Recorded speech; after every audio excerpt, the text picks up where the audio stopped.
Hey, I am music producer Cinqué Beats, and thank you so much for joining me today for Instrumental Intel. I am so excited to bring this episode to you. Got a lot of goodies on the way, but first off, I definitely need to send a shout out to my home station, Grander Radio, out of Grand Rapids, Michigan. And, it's just going to be a great time. Of course, there's going to be beats, music industry news, and I've got a special guest coming to join me a little bit later, mental health professional and fellow hip-hop enthusiast Cinqué Barlow. We're going to close out Mental Health Awareness Month with a chat about hip-hop and mental health through the years.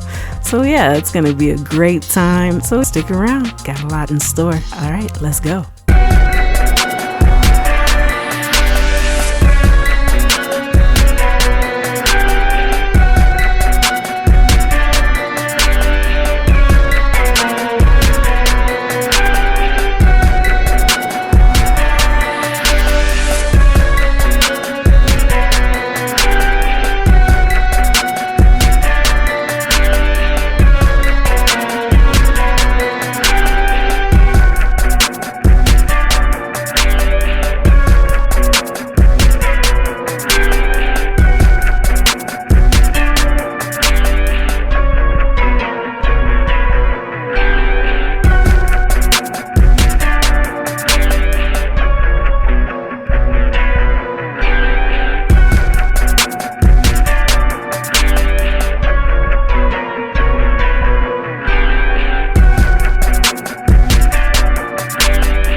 back with the Music Biz Brief, and today we've got some hot topics that are stirring up the music community, so settle in and let's go.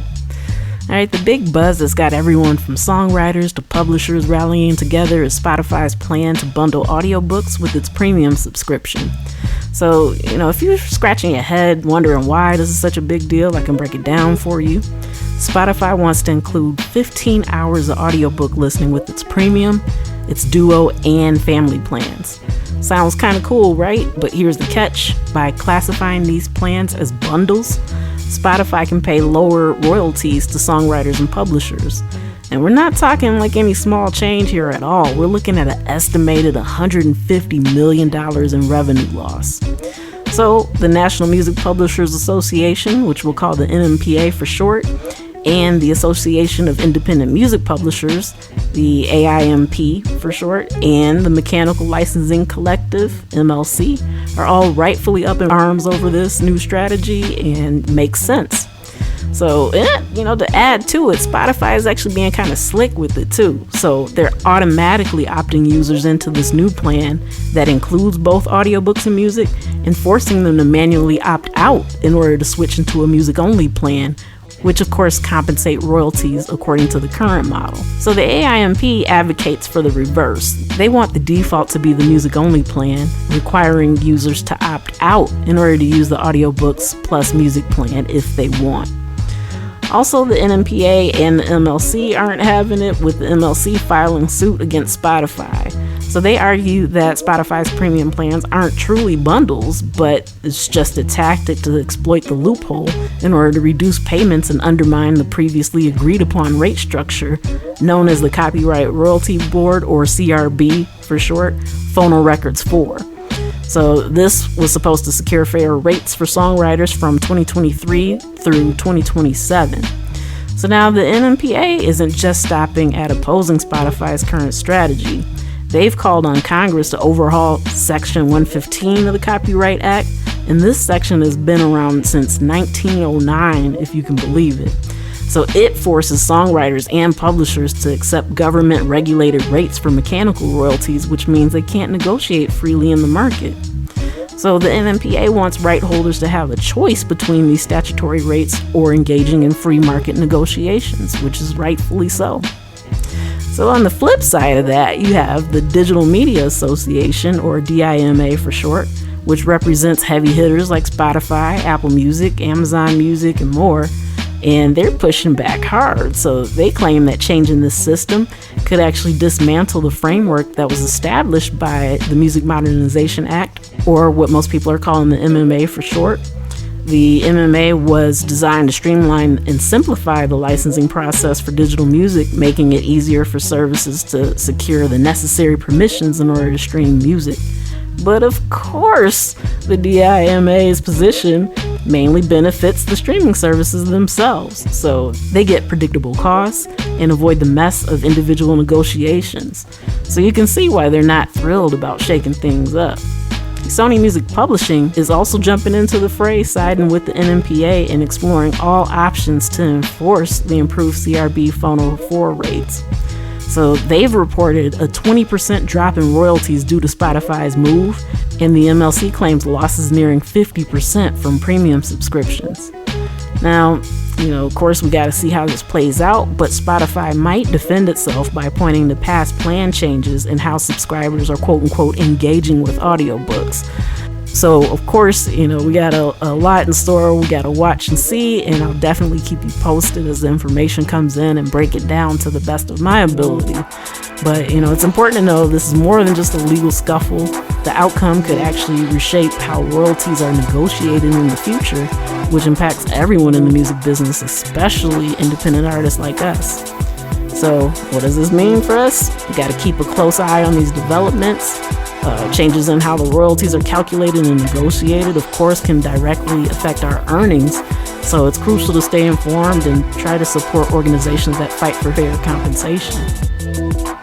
Alright, and it's also worth noting that Sony Music notified 700 AI and streaming companies of its decision to opt out of AI training in the efforts to prevent their content from being used without explicit permission. So this action is partly in response to the EU's AI Act, which requires disclosure of materials used in AI training and permission for copyrighted content use.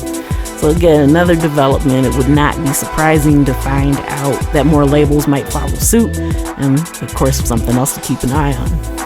Alright, well that's all for today's Music Biz Brief. If you found this information helpful, please share it with your fellow musicians. Hit that subscribe button so you don't miss any future updates. As always, keep making music and fighting for what's right. Now we're going to take a quick pause for the cause, and I'll be back with my special guest, mental health professional and fellow hip-hop enthusiast Cinqué Barlow, to close out Mental Health Awareness Month with a discussion about hip-hop and mental health through the years. Keep it locked.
Hey, I'm a chick with beats, multi-genre music producer, and strategist to indie artists and labels. Visit achickwithbeats.com for resources for artists and instrumentals in various genres available for songs, vlogs, blogs, podcasts, themes, TV, film, commercials, and more. Once again, that's achickwithbeats.com. That's ACHICKWITBEATZ.com. Let's make something happen. All right, thank you for listening to Instrumental Intel, and we have with us today, you've been a guest on my Music Marvel show in the past, and now it's great to have you actually on this show with your experience in the mental health field. Could you kind of introduce yourself and let everybody know who Cinqué is? And share a little bit about your background in the profession and kind of your journey to becoming a therapist. Oh wow, I don't think we have enough time. First, thank you for having me on. My name is Cinqué Barlow. I'm an LCSW, which is a licensed clinical social worker. Aside from doctor, PhD, about as high as you can go in the social work field. But I am going to be looking at that PhD in another field. But anyway, what got me into the field was it's been a journey. I think I've shared with many, and maybe briefly with you. It started with some personal stuff as a teen, personal mental health, and just some other personal struggles that I overcame. In retrospect, looking back, majority of the issues were resolved on the surface, like by my early 20s, which seems cool, but that was really just the beginning. Dealing with with the substance abuse and mental health stuff I was going through at the time. That was just the beginning.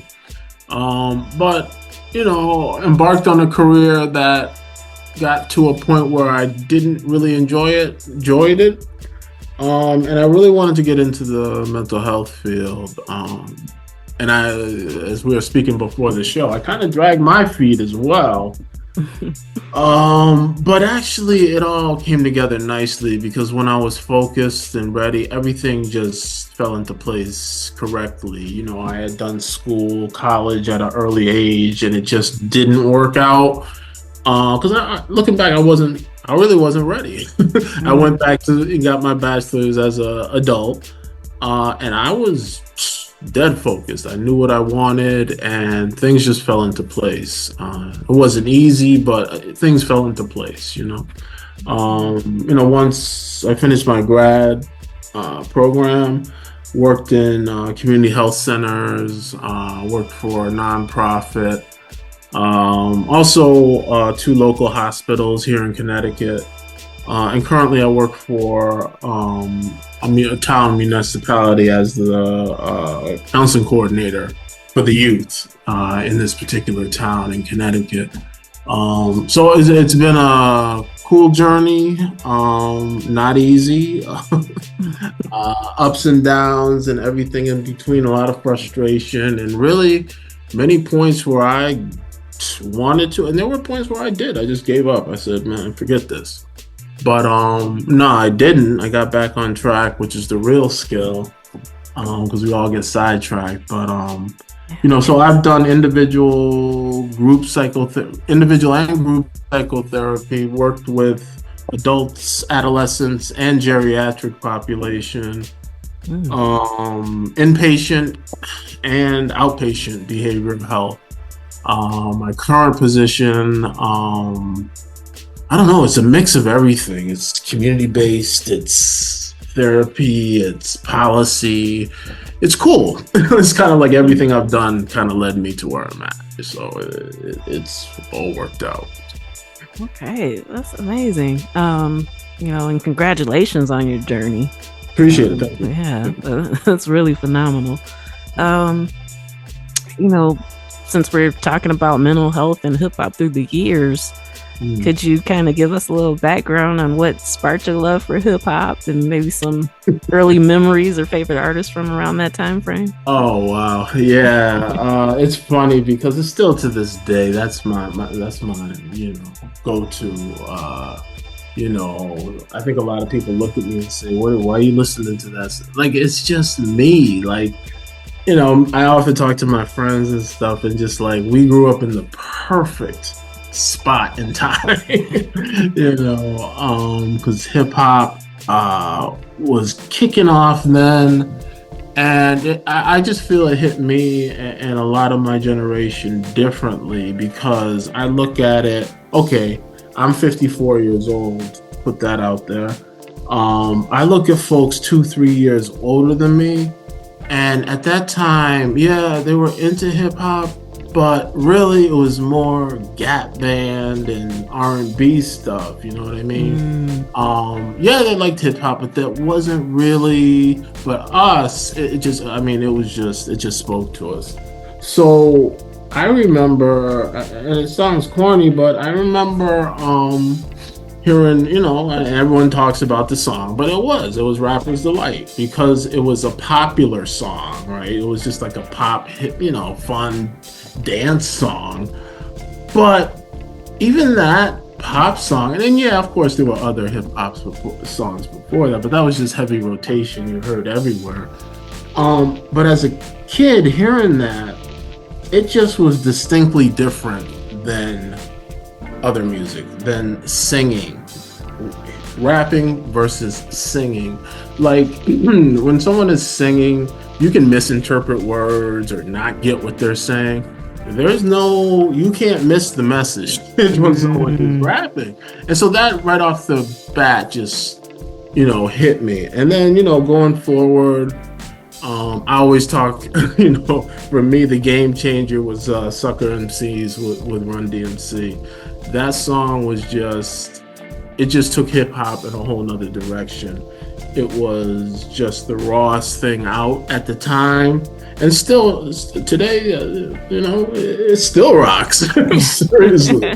But it was just, of course, it was stripped down beats, but just D and Run just talking about what they wanted to talk about, and that was the beauty of it.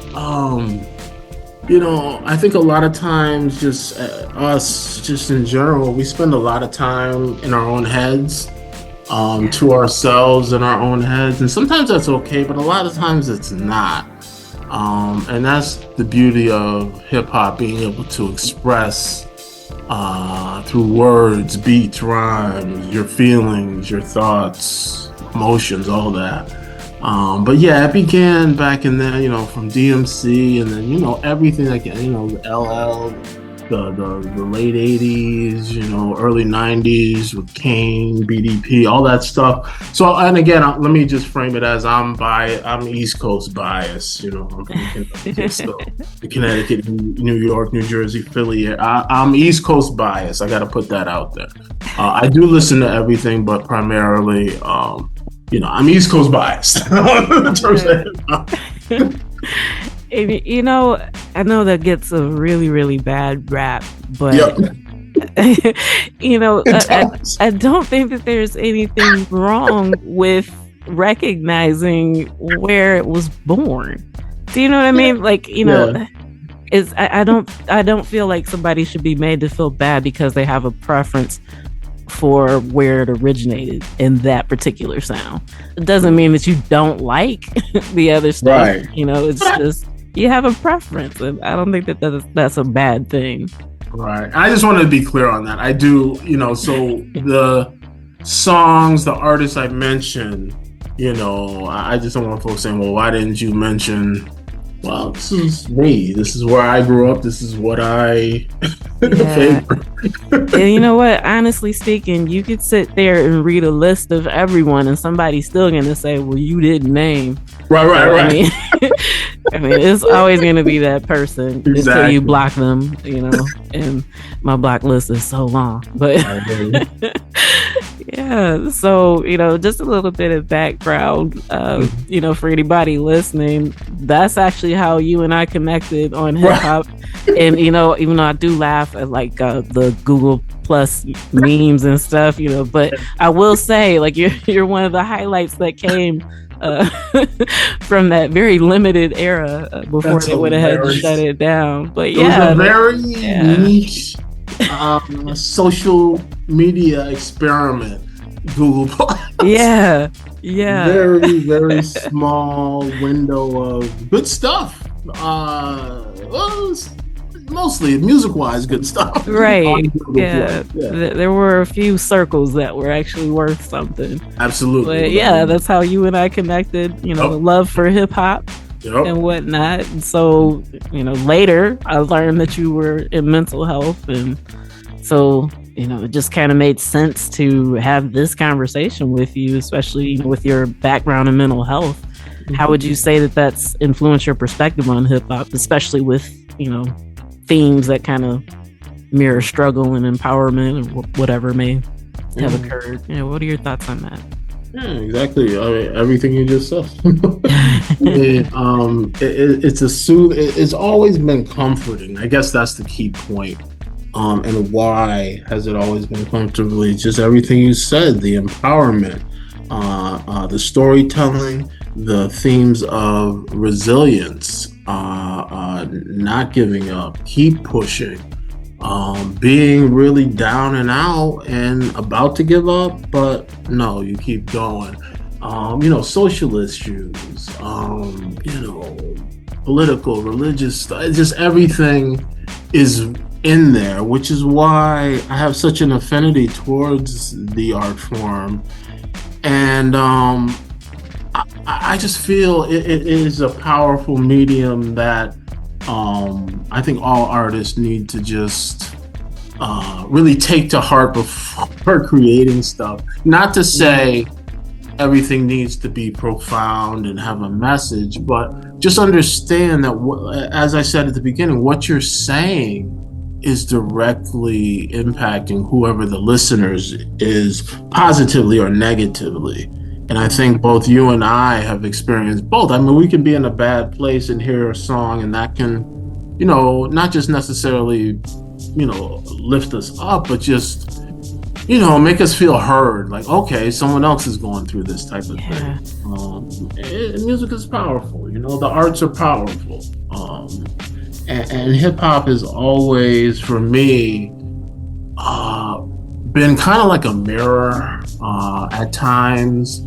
I identify with so much. I'm kind of a introvert, extrovert thing, whatever you want to say. I can be quiet, but I think a lot of stuff, that's in hip hop, I think it's things I feel, I've thought. Sometimes I want to say, but don't.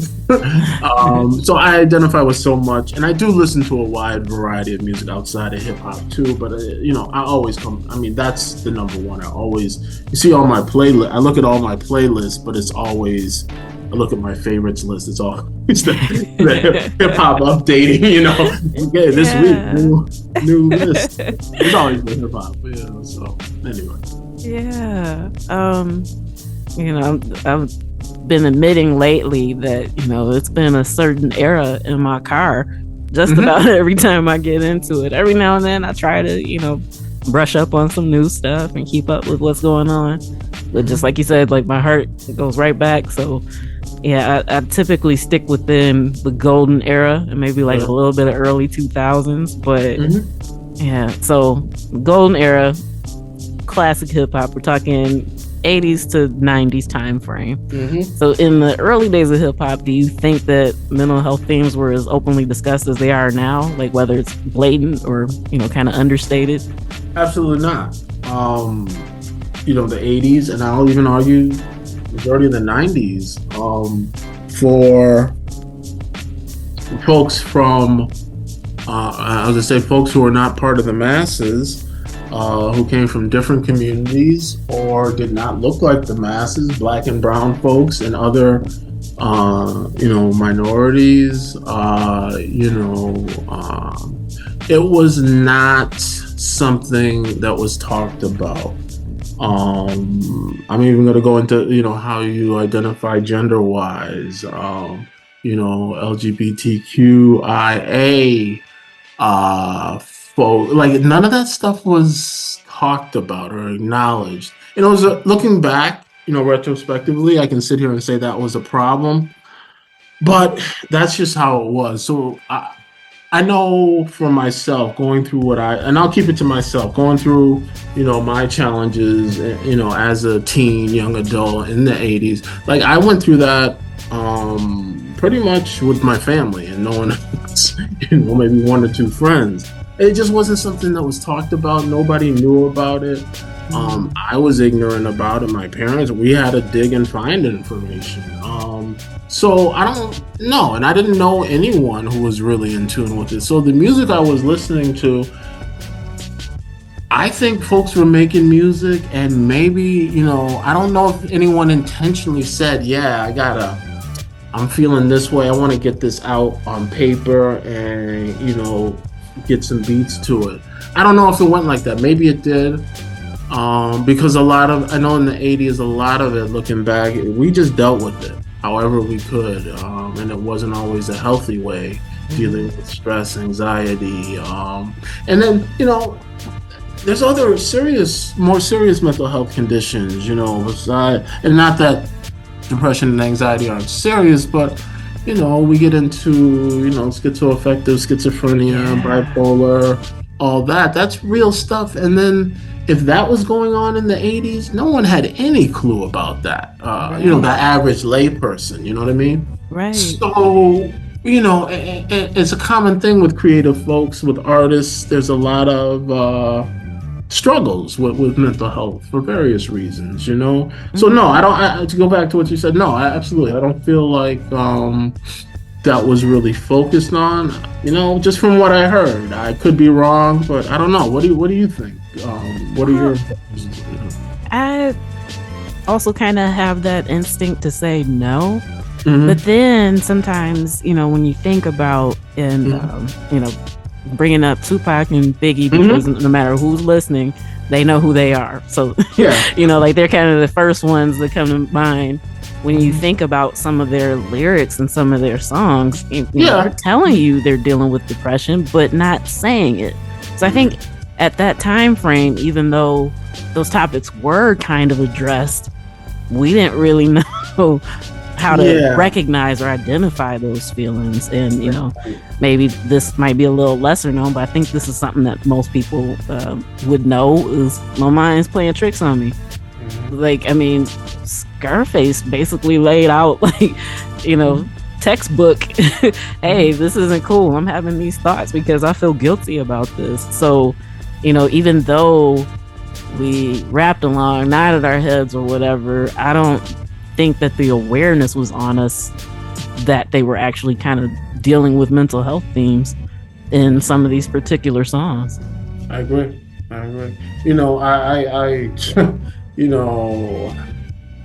the last joint on Big's album, Suicidal Thought. Like, I remember when the album first came out, I went to the store, got it, played the whole joint, and that came on, and I was just like, wow.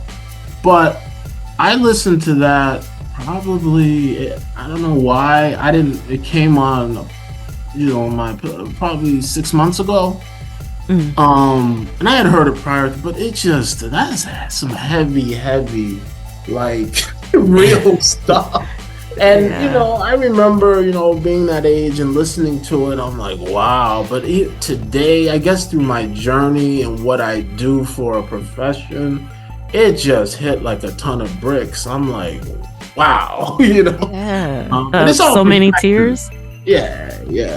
Like that song. Yeah. No, but that's what is it? Suicidal. Geez, I can't think. The last track on. Yeah, I believe it is actually Suicidal Thoughts. So yes, thank you.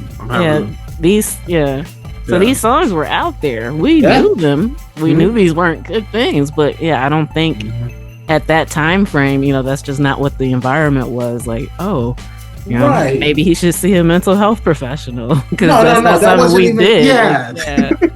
That wasn't even something we would say at that time. Right, It's like, that's life. Deal with it. Right. You're like, that beat's hard. Man, I bet it felt good to get that out. But yeah, but it's real. And, I don't know. So, and I always say, I think in terms of mental health and awareness, like you said, in 2024, I think we're in a fantastic place. Everybody's aware, talking about it. But it can still get confusing. There's a lot of buzzwords and terms, and everybody's a Google, therapist, doctor. I have this. I know how I should be doing. It's a lot of that too. So the word trauma has been thoroughly abused and thrown around. Yeah, which is all. Trauma is all legit. But I'm just saying, maybe there's. No, I don't. I think we're in a good place. Let me just stop there, because awareness is step number one, and that wasn't even there. You said go back 20, 30 years ago, particularly in our communities, it just was not there. Yeah. So I do appreciate that aspect. Excuse me, of the whole wave of mental health and so forth. Yeah, but I mean, with that being said, I still think it's a good thing that you brought that up, because mental health is so important. We might want to steer away from people who just throw around buzzwords and make sure that you're connecting with an actual professional. Right? Well, I was gonna kind of tiptoe around that, but I guess I won't. Oh no, you can put it out there. I have this conversation with a good friend of mine a lot.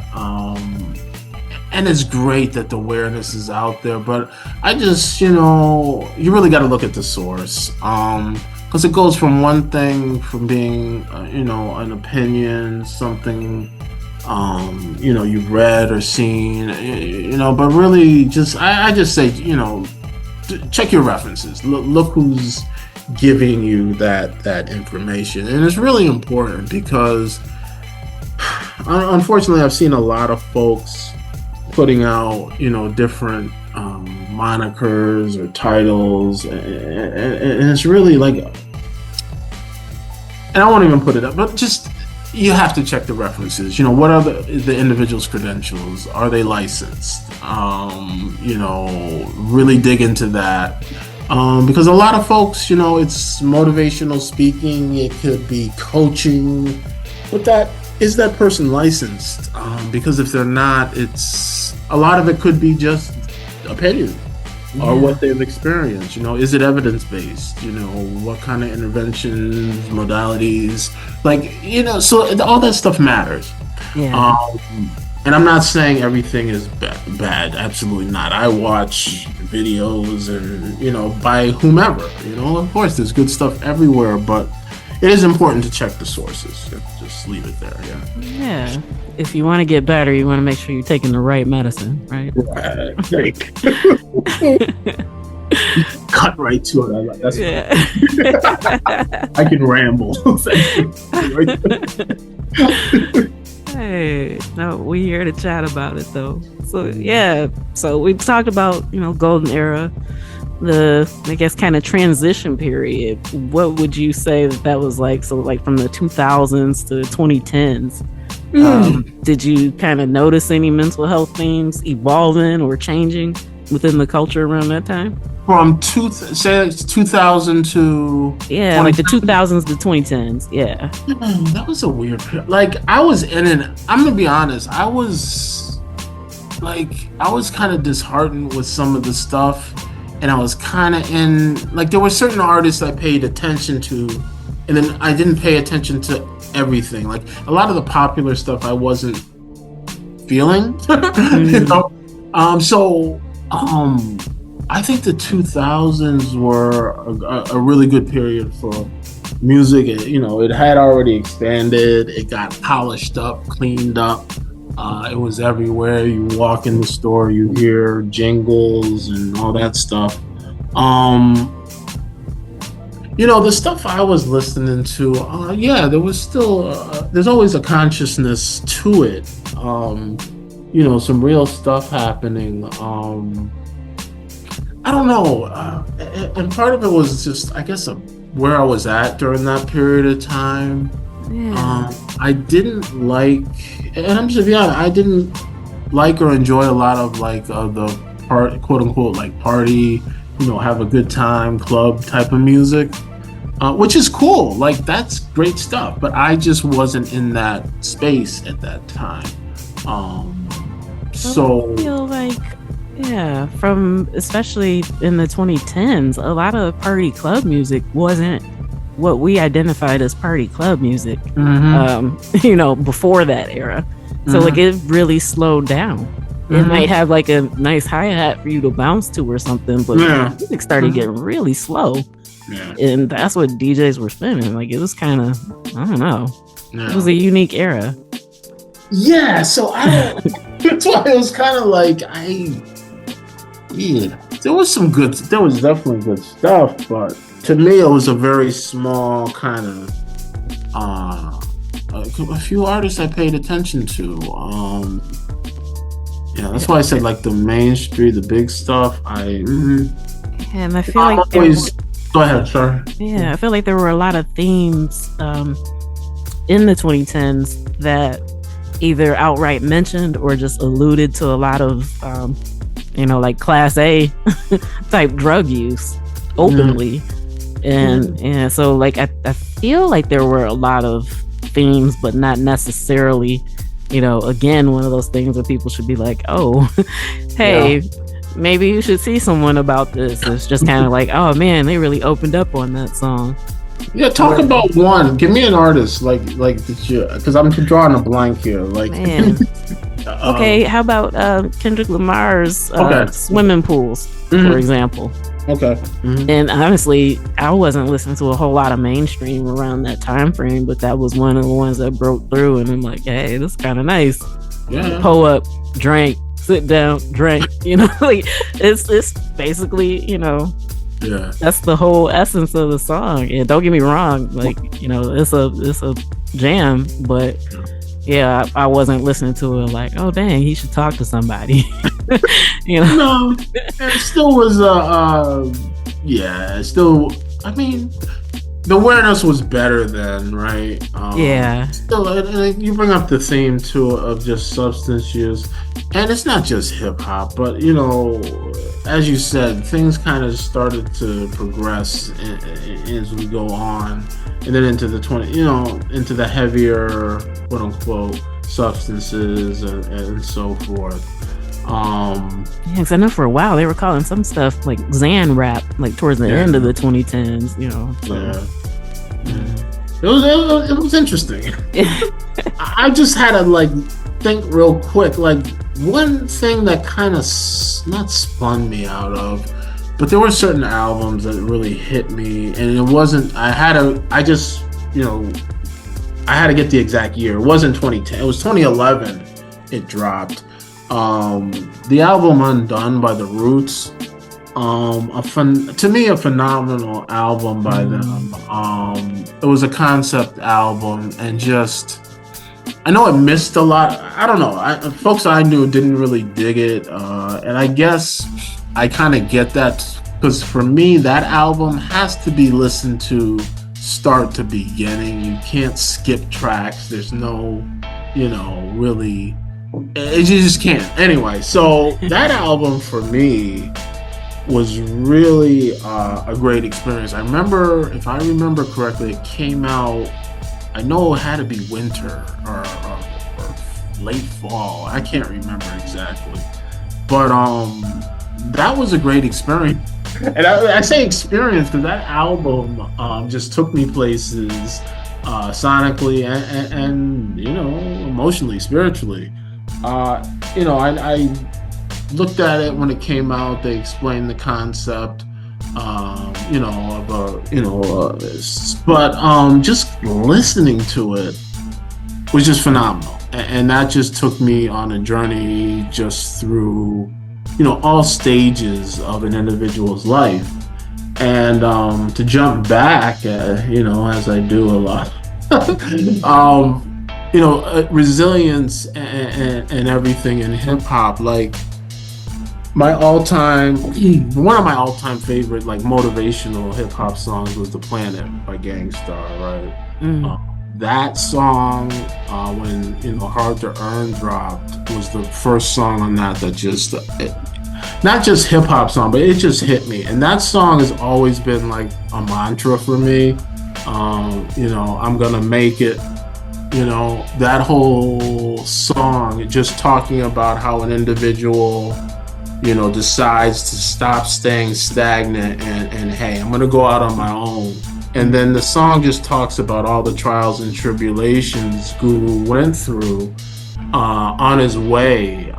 He felt like giving up at times, and then there's a piece where he talks about, well, I'm thankful that I have this, but this is happening. And then at the end, he wraps it up like, I'm going to keep writing and I'm going to keep doing this. And and it's just that, keep pushing mentality that I love about hip hop, about that song in particular, but about hip hop. Good hip hop just pushes us, the community forward, It's inspiring, it's uplifting, it can be. And when I say uplifting, it doesn't mean like we need to be singing, but it can put us in a conscious mind state, a good place. That's all. Yeah. Well, since you said that and looking at the clock, kind of winding it down, can you give us a few, or, even if it's just one or a couple, so I don't want to limit you in that way, but what are some hip hop songs that instantly put you in a good mood? Like, no matter what you got going on, you pop these songs on, you good to go. Stuck in traffic, people blowing, what you putting on? Really, not anything, but a lot of Tribe Called Quest. Particularly the first, People's Instinctive Travels. Yes. I love youthful expression. That's my joint. That whole album, though, really, a lot of any of the native tongues, Jungle. Oh man, and I just, I think everyone knows my affinity for De La Soul. They can do no wrong by me. You know what I mean? Yeah. So, and that's, and again, they're timeless. I mean, they just have been consistent with it. It's really cool watching them go through everything, because they're around the same age, as myself. So watching that, that group just go through everything, and rest in peace, Dave. Everything that happened with De La is just like, again, that's kind of, I see that as a reflection of me, and I think everybody can identify with just being young and full of ideas, and then being hit with reality, and then trying to figure things out. But any of that, what else? I don't know. There's just so much, and I just had a whole playlist I listened to on my way home, and I can't even think of a song. But I always go back to hip hop. A lot of that era, even newer stuff. I like, I'm a big. It's interesting now, today's stuff. I'm more into producers than artists. So I follow a producer. Like I'll follow, of course, Alchemist, all the stuff he does, like Apollo Brown, all the stuff he does. And I know I'm missing a bunch of people, but I think for me today, it's easier and more effective to follow producers in today's music, because I come from a place where I used to be so locked into groups and bands, and that's really gone away. It's like all these singles and stuff. So I really find that if I latch on to a producer that catches my ear, I get exposed to, some good stuff. That's just what excellent perspective. Well, thank you so much for coming on and sharing, your perspective with us. Definitely, appreciate that. I'm thinking this could just be the first part of a series, and we got to do something like this again. Oh, Eddie, like I told you, anytime you just call, I'll work it out. I'll definitely have time to talk. Awesome. Well, thank you. I definitely appreciate you. I know the listeners do too. And yeah, till next time. Thank you. Appreciate you. Thank you. Thank you. All right, and that does it for this week's edition of Instrumental Intel. I've been your host, music producer Chick with Beats. I thank you for joining me, and I hope that you found this particular episode helpful and entertaining. Again, I'd like to give another shout out to my home station, Grander Radio, out of Grand Rapids, Michigan. And I hope that you'll be back to join me next week. I've got another great show lined up for you with special guests, Right Way Jay. We're going to talk a little bit about syncing success and strategy. So make sure that you come back next week. Thanks again. Till next time, you know where to find me. Tune in, tell a friend, and I'll see you then. Peace.